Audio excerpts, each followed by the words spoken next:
Okay, finishing up here in week 2, slides 58 and 59. Want to talk about the progressives, okay, and their beliefs. Again, this whole chapter is on the Constitution and its foundings and its foundations. There was a movement that arose in the 1890s, 1900s, 19-teens, okay, called the Progressive Movement.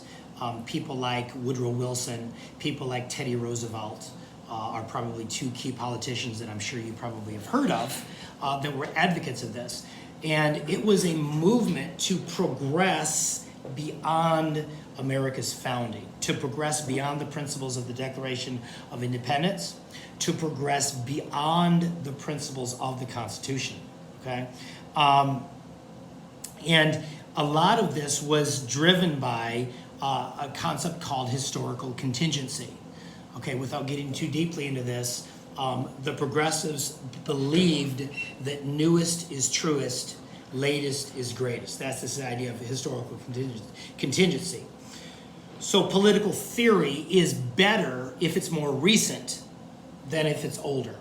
So they started looking at, America since its founding. Okay, America at its founding, there was no industrial revolution, there was no electricity, there was no locomotives, there was no cars and trains and planes and things like that, right? In other words, we've come a long way. The modern world is very different than at America's founding, and so the principles do not apply to a modern age. Okay, that's what they began to argue.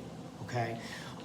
Another argument of historical contingency, okay, and think Darwinian evolution, okay, that was, again, Darwin wrote The Origin of Species in 1859, so the idea of evolution was kind of in the water supply, in the air supply, so to speak, in America, so people began to think that everything's evolving, so they thought that human nature is evolving. So whereas the founders thought that human nature was fixed, permanent, human nature is sinful, depraved, crooked timber, you had better limit government because government is people and people are flawed. Okay, that was the logic of the founders. The progressives are like, nope, we're evolving, human nature is basically good. And so if human nature is basically good, we can give more and more power to government. So instead of limiting power, instead of separating power, okay, from the separate branches, perhaps we can start maybe combining some branches and perhaps giving more and more power, because in a modern world there are complexities that modern people are dealing with that the founders knew nothing of, and the solution is government. Whereas the founders were like, well, wait a minute, hold on.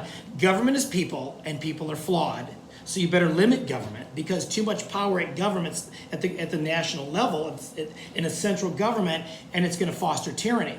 Progressives are like, we don't need to worry about tyranny because humans are basically good.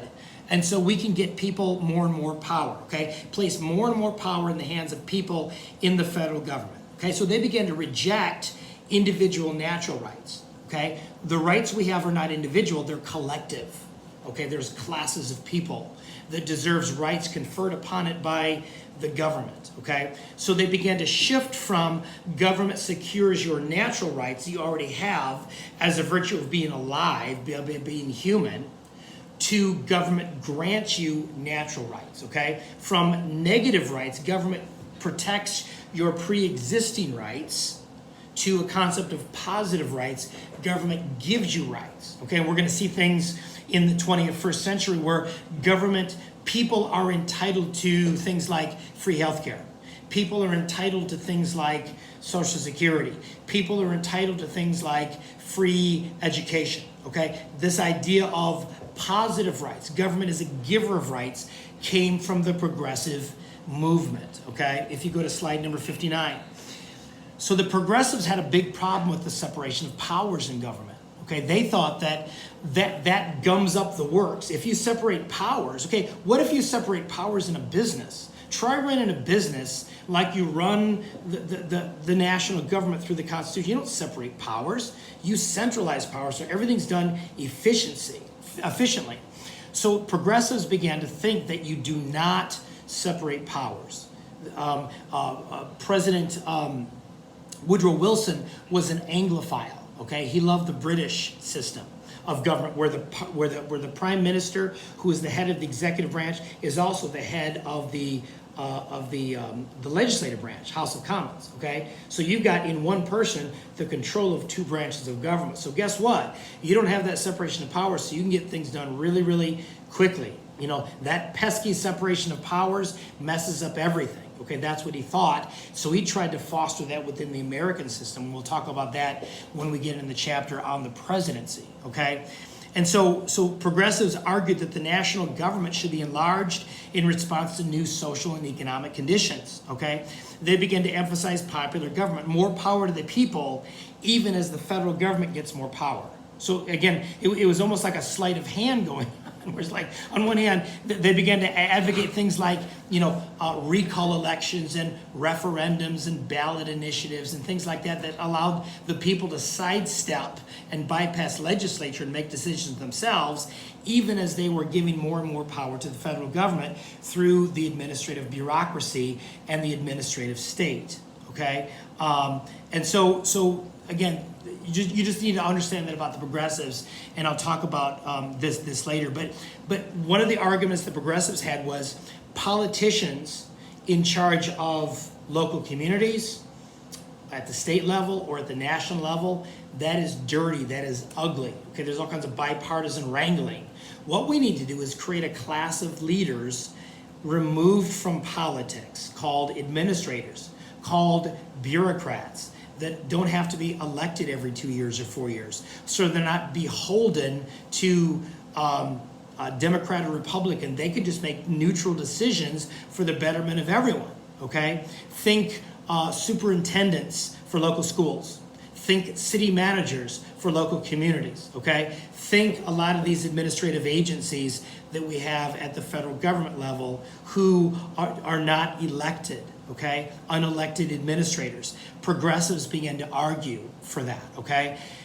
We have a lot of the residual effects of the progressive movement today, 100 years later, okay? I'll give you an example. Hillary Clinton, when she was campaigning against Barack Obama in the 2008 election, in one of the televised debates, somebody asked her, "Are you a liberal?" And she said, "No, I'm a progressive." And obviously the interviewer didn't have a clue what progressives were about. So he said, I thought you were liberal. She goes, "No, I'm a progressive. I'm a progressive like the turn of the century progressives, okay, of the 20th century. That's the kind of progressive I am, okay? So lest you think that progressivism is something relegated to the antiquated past and the dusty, musty, moldy past, progressivism is alive and well today, and there are adherents of it in both parties. Okay, I could make arguments today about President Bush 43 that had a lot of progressive elements to his foreign policy. President Barack Obama is a progressive. Bernie Sanders is a progressive. Alexandria Ocasio-Cortez is a progressive. Okay, there's elements of progressivism. Hillary Clinton is a progressive. Okay, there's elements of that today. So you have to understand that as we talk about constitutional government and understanding the difference between the type of government we have today and the government of our founding, one element of it we've got to recognize is the influence of progressivism upon our system of government. And I'll begin to talk about that a little bit more in future lectures. So hopefully this is helpful. Hopefully you understood this. And again, if you have any questions, please reach out to me, okay? Have a great rest of your week. Take care.